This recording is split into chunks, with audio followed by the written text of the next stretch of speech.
सत्संग से सोधी आवे, नहीं जीव 84 में जावे। सत्संग से सोधी आवे, नहीं जीव 84 में जावे।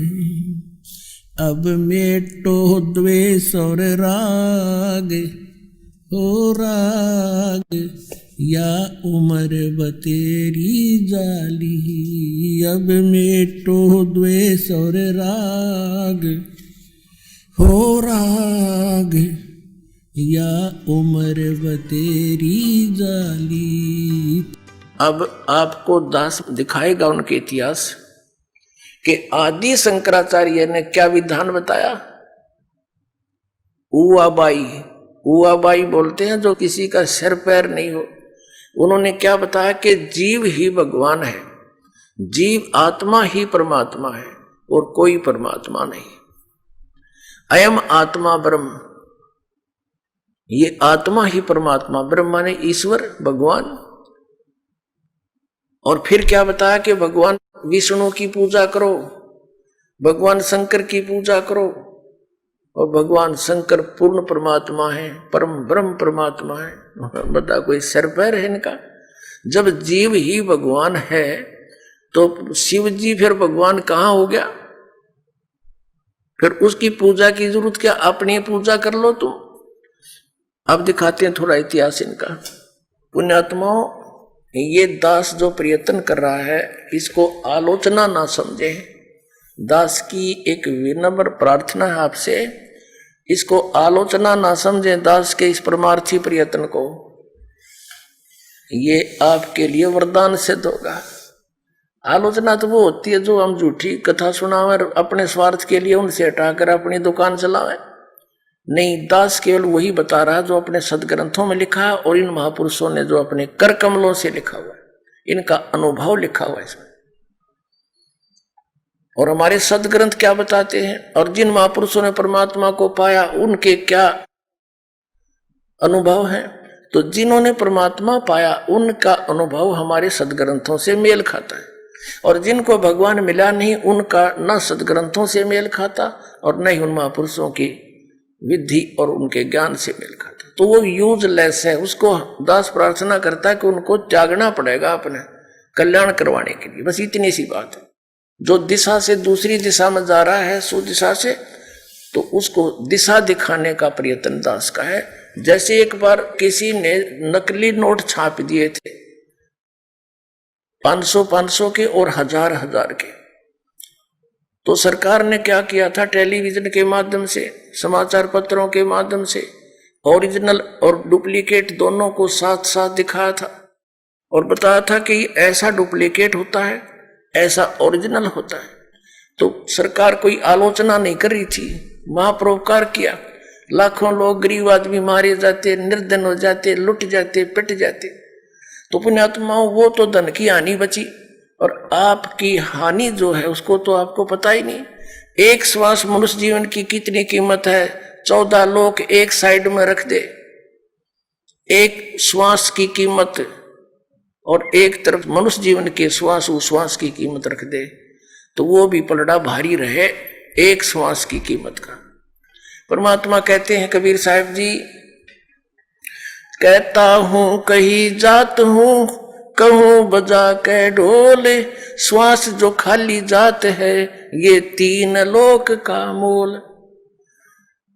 अपने आत्माओं, अब कितनी कीमत बताई है महापुरुषों ने, और हम इसको बर्बाद कर रहे हैं क्योंकि शास्त्र विधि त्याग कर मनमाना आचरण करके। तो इन हमारे धर्म गुरुओं ने हमारे साथ एक ये बहुत बड़ा अन्याय कर रखा है, एक धोखा कर दिया। हम इनको शिक्षित विद्वान मानते थे क्योंकि ये संस्कृत भाषा पढ़ा करते थे, संस्कृत भाषा में बोलते थे। सभी सदग्रंथ हमारे पवित्र 4 वेद, पवित्र श्रीमद् भगवद गीता, पवित्र 18 पुराण, ये सब संस्कृत भाषा में लिपिबद्ध थे। और हमारे पूर्वज और हम यही सोचा करते थे ये महाविद्वान है, संस्कृत भाषा धारावाहिक बोलते हैं, इन्होंने सदग्रंथों को सही जाना है और वही बता रहे हैं जो सदग्रंथों में विद्यमान है।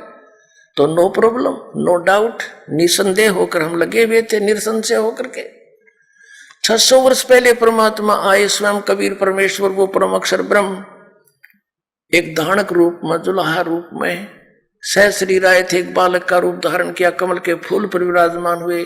वहां से एक नीरू नामक दुल्हा उठा ले गया जो निसंतान था, या लीला थी माल्य की पूर्व निर्धारित।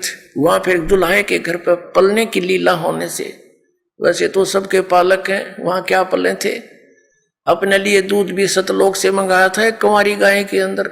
यहाँ का तो परमात्मा के इस कंगाल लोक का के खाऊं मैं। कुंवारी गाय का दूध पिया परमात्मा ने, कुंवारी गाय ने दूध दिया जब तक वो रहे। तो कहने का भाव ये है दास का कि उन्होंने 600 वर्ष पहले आकर बताया था कि कौन सी साधना ठीक है, कौन सी गलत है, और आपके धर्मगुरु आपको मिसगाइड किए हुए हैं, ये साधना गलत बता रहे हैं। हमारे धर्मगुरु क्या बताते थे कि इन श्री विष्णु श्री शिव जी की पूजा करो, ब्रह्मा जी को तो ये पूजने से मना ही करते रहे, और देवी देवताओं दुर्गा की पूजा करो, तीर्थ व्रतों पर भ्रमण करो। तो परमात्मा कहा करते थे, गुण तीनों की भक्ति में ये भूल पड़ो संसार, कह कबीर निज नाम बिना कैसे उतरो पार।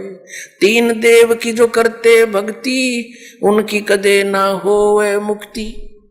ये 600 वर्ष पहले कहा करते भगवान।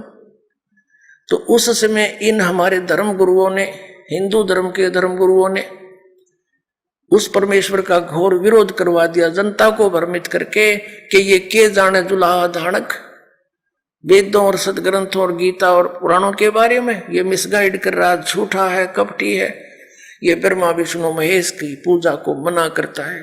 परमात्मा कहा करते थे कि अब मैं तुमसे कहूं चिताई, गिरदेवन की उत्पत्ति बाई। मां अष्टंगी पिता निरंजन, ये जमदारुण वंशन अंजन। पहले कीन निरंजन राई, पीछे से माया उपजाई। माया रूप देख अति शोभा, देव निरंजन तन मन लोभा। धर्मराय किन्ने भोग विलासा, माया को रही तब आशा। तीन पुत्र अष्टंगी जाए, ब्रह्मा विष्णु शिव नाम धराए। 600 वर्ष पहले परमात्मा ने कहा था कि ब्रह्मा विष्णु महेश के माता पिता बताता हूं, ये ज्योत निरंजन, ये सरपुरुष ब्रह्म, ये काल तो इनका पिता है, और यह अष्टंगी दुर्गा इनकी माता है। ये नासवान है ब्रह्मा विष्णु महेश, ये अविनाशी नहीं है।